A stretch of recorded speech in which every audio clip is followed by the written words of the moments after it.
Greetings. My name is Dr. Zebulon Maletsky. I'm the Chair of Marketing and PR for the Association for the Study of African American Life and History and the Executive Producer of Asala TV. It gives me great pleasure to welcome you to our series in Retrospect and Prospect, Topics in African American Life and History, produced, edited, and hosted by our very own Dr. Lopez Matthews, Chair of the Publications Committee for Asala.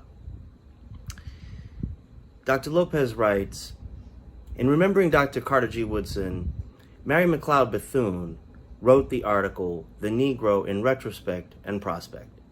In this piece, she examined the past, foretold the future, and issued a challenge to the post-war informed and educated Black American citizenry. In this spirit, we speak to interesting figures in the Black community to discuss the past, the present, and what we imagine the future will hold. We hope you'll continue to join us and enjoy this series. Thank you.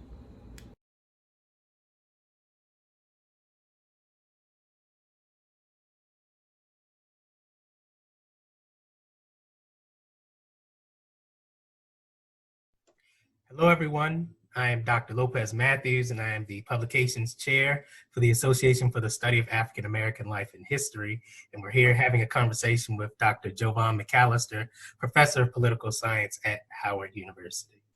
And so, Dr. McCalester, I would like to thank you for joining us this afternoon to talk about— Thank you for having me. You're welcome. And we're going to talk about the politics of Blackness. And so— That's real heavy for a nice afternoon chat, but oh, yeah. We can do it. Hey, we'll do our best. So African Americans have historically been interested in and involved in politics. What has been the nature of Black involvement in politics in the United States? Whew, that within itself is a loaded question. Loaded in the sense that we can have two types of discussions. We can talk about the formal involvement of Black people within politics, and that starts, of course, with the passage of the 15th Amendment, ratification, all that good stuff, and then the actual involvement of Black people in representative politics and getting into office, PBS Pinchback, Robert Smalls, etc. And then also just the voting that was taking place during that period as well. So we could see that as a formal involvement in politics. But if we want to go back to, I would say, anywhere from maybe 3 or 4 decades before this period, you get the writings and the works of Richard Allen with the AME Church, and looking at using faith as a way in which to push back against oppression and separation of the races, of course, even in the house of worship. You could also look back at David Walker. David Walker's call is a very nationalistic call, but it's also a call to actual action. And we're not going to be freed or liberated by virtue of just prayer on our knees. We pray on Sunday, get up and fight on Monday. And that there is this collective identity, this Africanness, this Blackness, that brings us together underneath the umbrella of Blackness that says we're going to fight against this oppression, we're going to fight against enslavement. And then, of course, Henry Highland Garnet, in his vision, his nationalistic vision, he also incorporated some Judeo-Christian sort of ideas as well, but then this idea of immigrating, basically getting out of here, in saying that this cute little experiment that we call the United States, it's not working for us. This is not a space that we need to be in. And so you see the threads of that type of faith meets social meets political sort of activism. You see people outside of the establishment fighting, like you see people like My Heart, My Love, Ida B. Wells.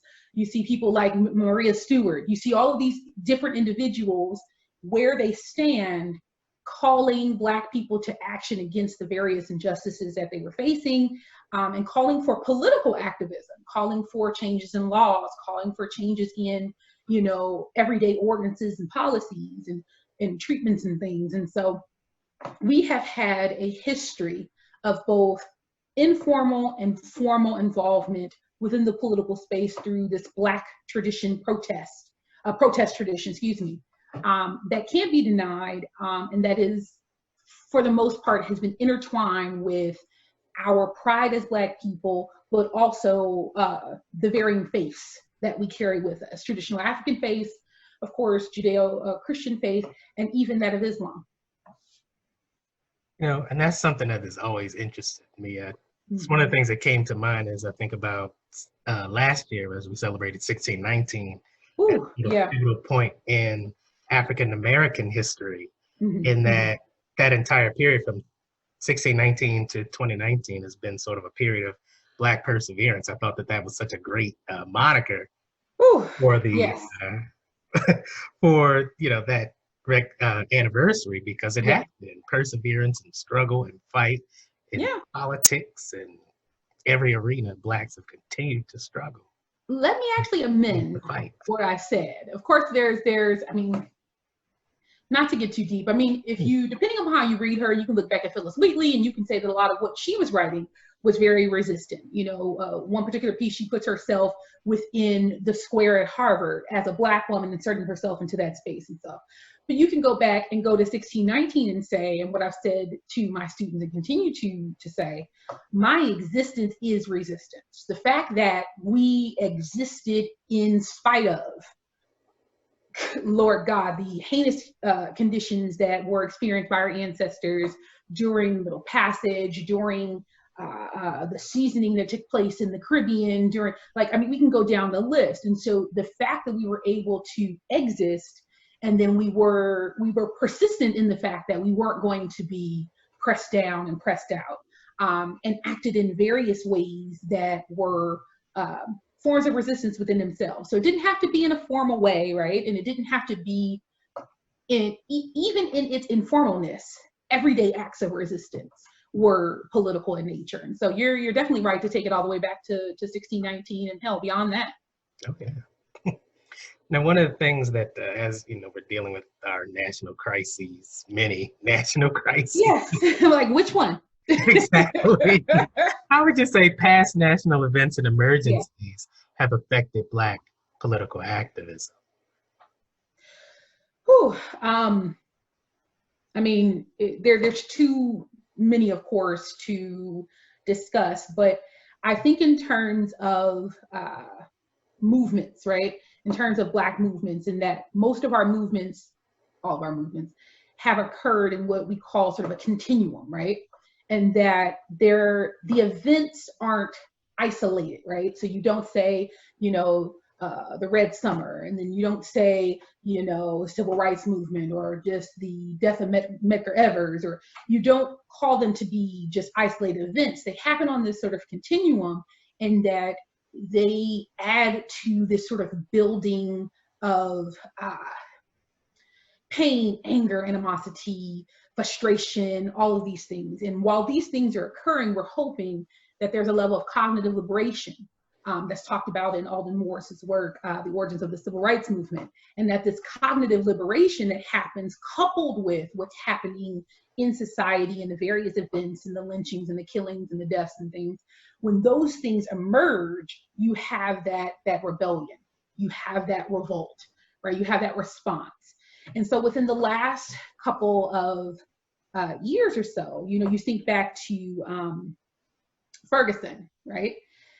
People are looking at Ferguson as though this is some sort of isolated response to the death of Mike Brown, when in actuality, Ferguson happens on this continuum of, you have Trayvon Martin, and then you have Tamar, and then you have all of these different events that are occurring. You have the shooting of the couple that were asleep in their car, and we're told that they were a threat as they were asleep in their car.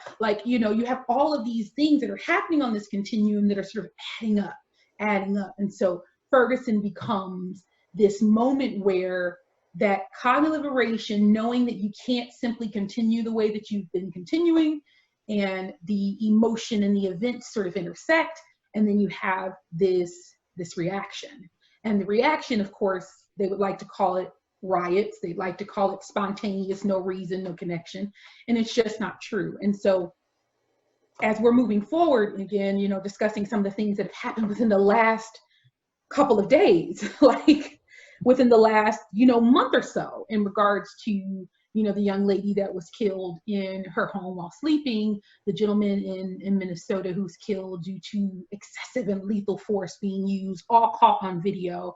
And, and the young man who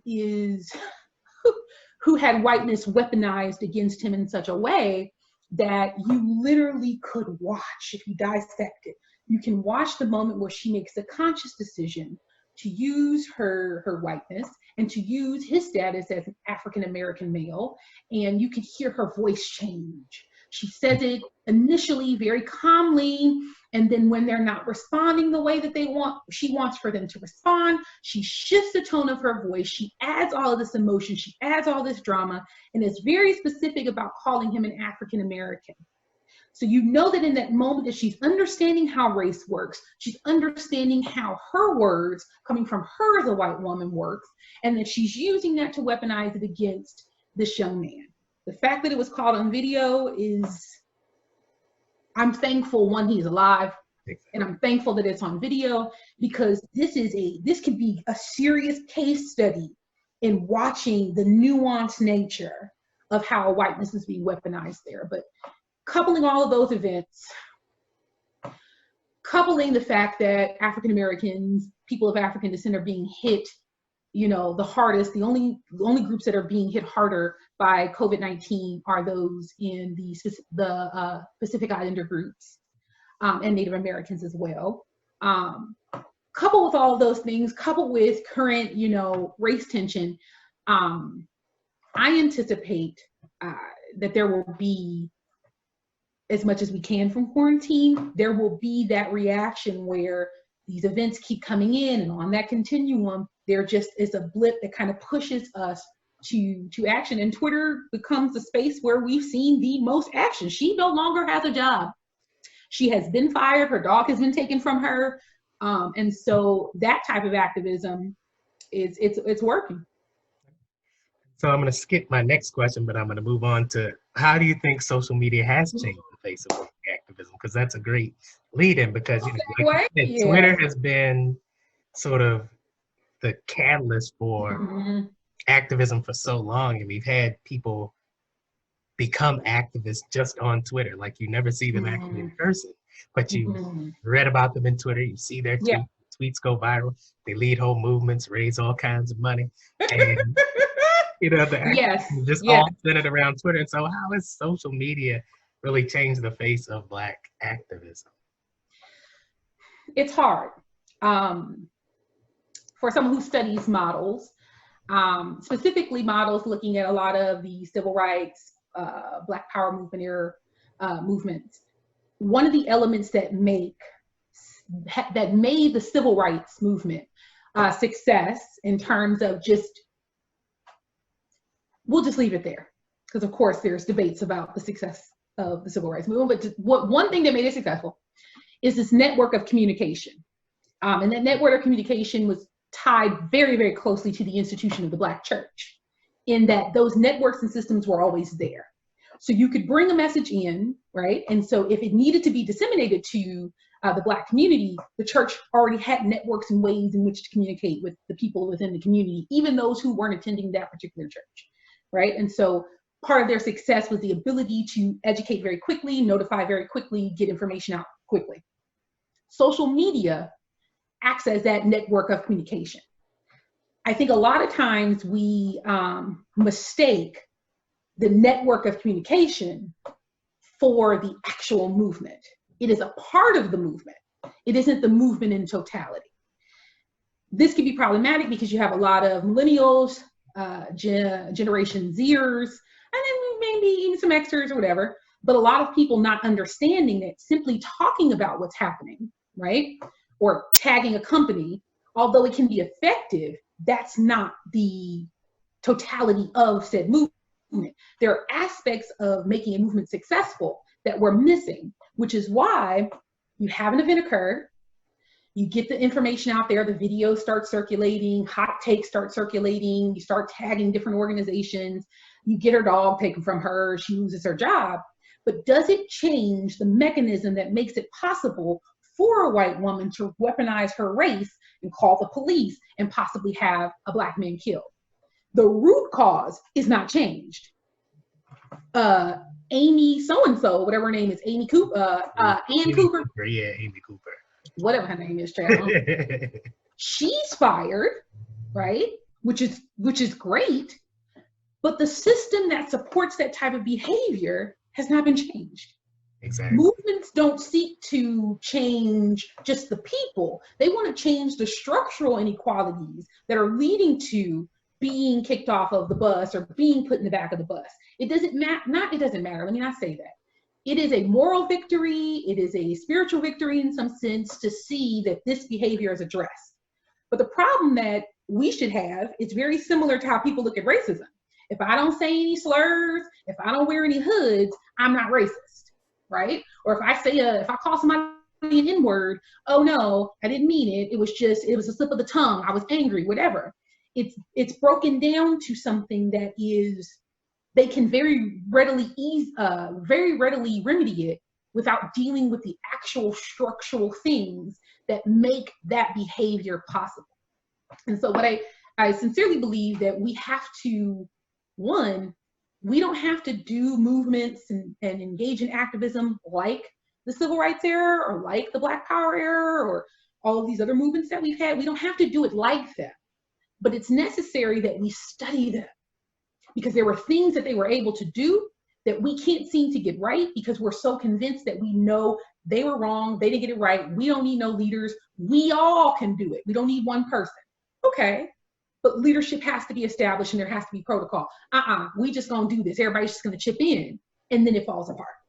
We don't have to have the Black church behind us. Okay, no problem. But realize the Black church as an institution for a meeting space, for communication networks, for resources in terms of money and funding these movements, in terms of having those safe spaces to have the conversations that aren't infiltrated by other groups. Where are you gonna get that? I'm not saying that you have to be Christian. I'm not saying that. I'm saying that you have this built-in institution that makes it possible for you to disseminate your message, to do all of those things. So you don't want the leadership. You don't necessarily have the connection to an institution like the Black church. Maybe you use another institution, HBCUs, etc. But funding is an issue because a lot of them receive public funds and you can't necessarily do certain types of activities on those campuses with the direct sponsorship of the universities, right? Beyond that, it's hard to center around what the issue is. It was really easy to tell people, we tired of being put in the back of the bus, right? You don't necessarily have to explain the violation of the 14th Amendment and equal citizenship. You don't have to necessarily go down that road. You can make it real plain. Ain't you tired of standing? Ain't you tired of the bus passing you up? And so in terms of what we do now, explaining to people in ways that they can receive and back that particular issue may be harder because it's not as simple as, not wanting to give up one seat. And so, and then in terms of leadership, if your pastor say, we not riding the bus, during that period, people did what their pastor told them they wasn't going to do, right? Yeah. You get on Twitter, who are you? You sound good, but just because you told me I don't have to, what trust or relationship do I have with the leadership that I could in some ways blindly follow and or trust that they know what they're talking about? And so, yeah, that's a good question. I mean, that's a good point. I actually asked my students in my class, I said, who do you think is the leader of the Black race today? A la Frederick Douglass or, even Martin Luther King wasn't the only leader of his day, but someone who we could point to and say, okay, here is the Black leader. I don't really think that there is anybody like that. There isn't, because because people have wanted to swing so heavily from this cult of personality, like just following someone because they're charismatic, because they happen to be a cishet male, they happen to be clergy, whatever it may be. Swinging so far from that swings us into, we don't want no leaders because we're afraid that they may steal the money. We're afraid that they're in for, personal gain. And look at this person. Look how this person's been raising funds and nobody knows where the money is. This person's been raising funds for a school that don't exist. Like, we can go down the list of, I'm just saying, Oh, we no, would go down the list that's of weird. all of these people who have stepped up and said, me, I'm going to lead. And they've taken, those who have given the attention in some of their, trust, and they violated that trust in some ways that makes people not want to follow, right? And so the unfortunate part is we stand at a point in history where, social media, again, like I said, the social media itself isn't the movement. Social media itself isn't the actual activism, like you get some stuff done, but it works similarly to how TV was used during the civil rights movement. And so instead of calling it the movement, we need to call it a portion of the movement and understand that the reason we don't necessarily move forward is that we aren't doing what the civil rights movement was doing, right? So put the kids, the old folks, and the women in the front in their Sunday best so that they can be seen on television being accosted by dogs and sprayed down by water hoses and appeal to the moral, senses of Northern and Western whites. Okay, cool. But we over here on social media, and you're getting the attention, but you're not realizing that that attention is supposed to be calling other people to action. And maybe to some extent it is, but do we hear people calling their congressmen? Do we hear people calling their senators? Are any bills being introduced at the state level or even possibly the federal level? It's harder. Talking about excessive force and lethal force. Is there anything, being introduced talking about the misuse of the police? Not that I've seen as a recent. And so, while on the civil rights side, y'all marching Sunday best, that's great. But then Thurgood and his crew is over here, bringing actual cases challenging the constitutionality of these local and state laws in the face of the 14th Amendment. So it's this double-sided thing that was happening then that's not happening now. And if it is, it's happening because people are bringing civil cases. People are bringing cases, of course, at the state level in terms of, if there's criminal issues involved with Ahmaud, right?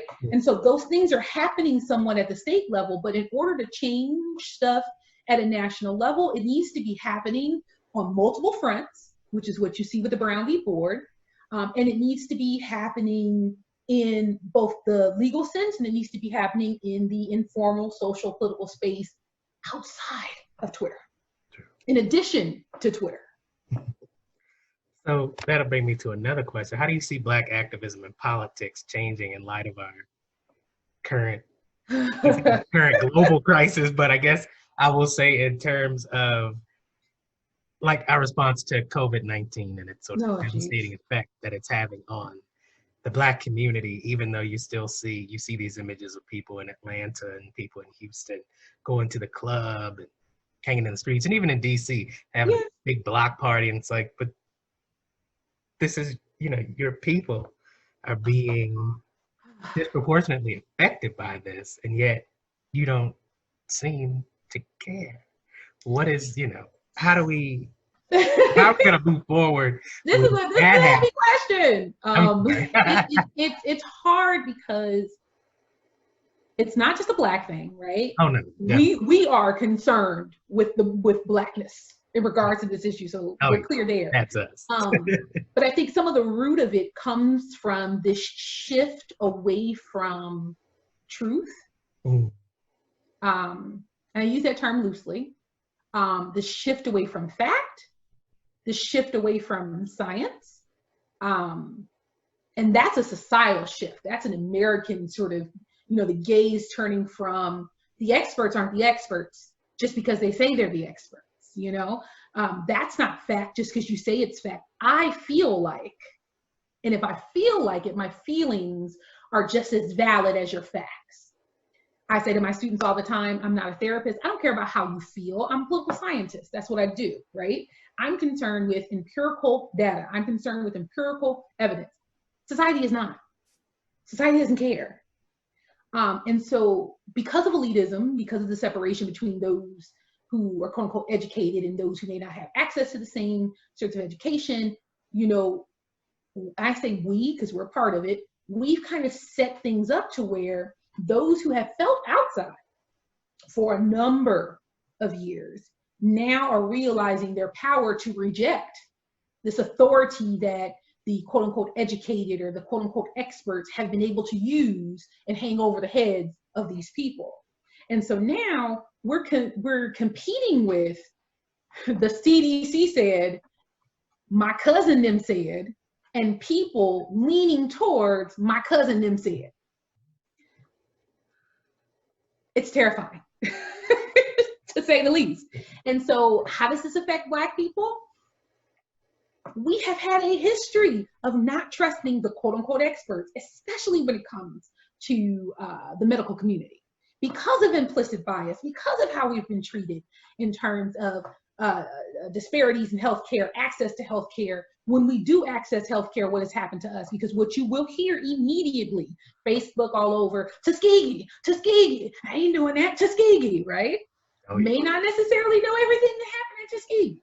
May not understand how the experiment was working and the things that have been put in place and the measures and things that you can and cannot do as a result. None of those things matter, right? None of those things matter because Tuskegee. Or they want to put me on this medication and I feel worse on the medication. Yeah, but the side effects may not be as bad as if you didn't take it, you die. Remember, you had a heart attack. So, this sort of, this leaning more towards what feels good, this leaning more towards what seems right, regardless of the source, I think is one of the biggest things that we are faced with. And trying to reach our people in a time where majority of society is rejecting anything that remotely looks authoritative, expert, science related, etc., is very, very difficult, because if they don't have to, why should I have to? This is man-made. We've probably already been dealing with this. I had a sore throat for 3 weeks last year, and I'm all right. My favorite is, well, we gonna die anyway. And since we gonna die anyway, why am I sitting up in the house? I gotta go.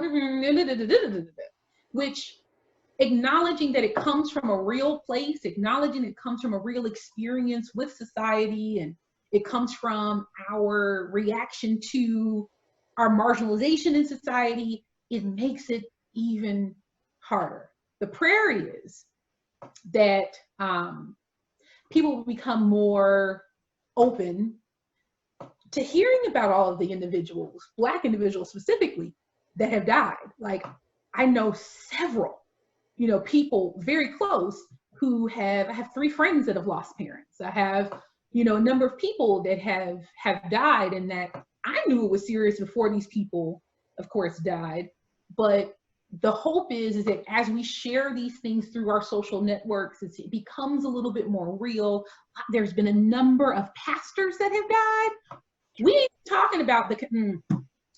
haven't even talked about the connection between the faith community and health, and the misconstrued nature of the theologies that are coming out of these churches, and then in turn some of these pastors still coming up. We've lost at least 3 that I know of, like higher profile pastors that have died after having services at their church. And so I think more information getting out in that way, and then more just, unfortunately, people knowing people and being connected to it, and unfortunately will be the way that most people will sort of get with it. And Howard, we're dealing with it. We're opening free testing clinics, and last I heard, we've had almost 200 deaths at our hospital alone. And so it's one of those things that people ain't gonna learn until it hits close to home. That's sad. You would hope that they would engage in wisdom and not have to have experience it themselves in order to get it. Sure. And it's a very difficult time, very trying time. One of the questions that I skipped that I want to go back to is that I read when I was doing a little background on you that you were very active in politics as a young person. Yeah, I dabbled a little bit. Hey, that you inspired, you wanted to work to get African Americans out to vote. And so I wanted to ask just what inspired you to become involved in politics and helping people get? Oh man, I was in high school flipping through the channels and stopped on C-SPAN. Don't ask, I'm a little bit of a nerd. And Maxine Waters was on the floor. And she was testifying for the subcommittee on education. She wasn't a part of the committee, but she heard about the hearing and had gone into the hearing. And she was livid. And she was livid because the committee was proposing a shift from the number of hours that instructors at Head Start and Early Start could engage in literally instruction to the students. It ended up getting passed. It's changed completely. Now it's down to an hour. So children be there for 8 hours and only 1 hour of instruction can be done, as well as in home daycares as well. And her passion in which she spoke, the fact that she was like, I was in one of the first Head Start classrooms in California. I know this program like the back of my hand. I was on this committee, and the audacity of you all to have this hearing without me. And I remember saying to myself, I want to be her when I grow up. And so came to Howard, political science major, pre-law concentration, American government. I just knew that I was going to be Maxine Waters when I grew up. I mean, I was going to law school, and it was just going to happen. And while I was at Howard, I participated in, a friend of mine ran for ANC, Neighborhood Advisory Commission. We were featured in the Washington Post with his campaign because he actually won. And we did everything. We were printing flyers at the Kinko's down the street when it was Kinko's, and getting people out to the polls and all that stuff. And I was in charge of election regulations, making sure that we did everything we needed to do. And so that was my first sort of toe in the water in terms of politics. But I knew very early on that I wanted to be involved with getting people out to vote. And I've continued working on campaigns. I was the political action chair for Section 4's NCNW in Washington, D.C. And we've done voting registration drives with my Girl Scout troop and trying to get people out to vote and trying to get people registered and understanding that although they don't feel like they're effective in the political process, that their vote counts and their votes matter. I've shifted since I've gone into academia and more towards voter education, in terms of people being able to connect their everyday lives to their vote and how policy actually is sort of connected. Because I think a lot of times people within the African American community, Black people, that it's very, and even for most Americans, it's very hard to trace this vote to a particular policy or this vote to a particular issue that might affect them. They don't know. And there aren't very many outlets that are willing to explain to them, like, say, for instance, SNAP, food stamps. I used to teach in adult education as well. And so in teaching them, all they saw was that their benefits dropped. It went down $40 one year, Dr. Mack, and then all of a sudden it went down $30 more that next year. And now I can't even get my heat subsidy no more. They say they don't have no money. I don't understand. And so taking that moment to explain to them, well, this election changed the House, and once the House changed and the Farm Bill came up, these individuals slashed the Farm Bill, which cut your benefits. So if you didn't vote to get the people in, and your particular bill's coming up for reauthorization, it's going to affect your life.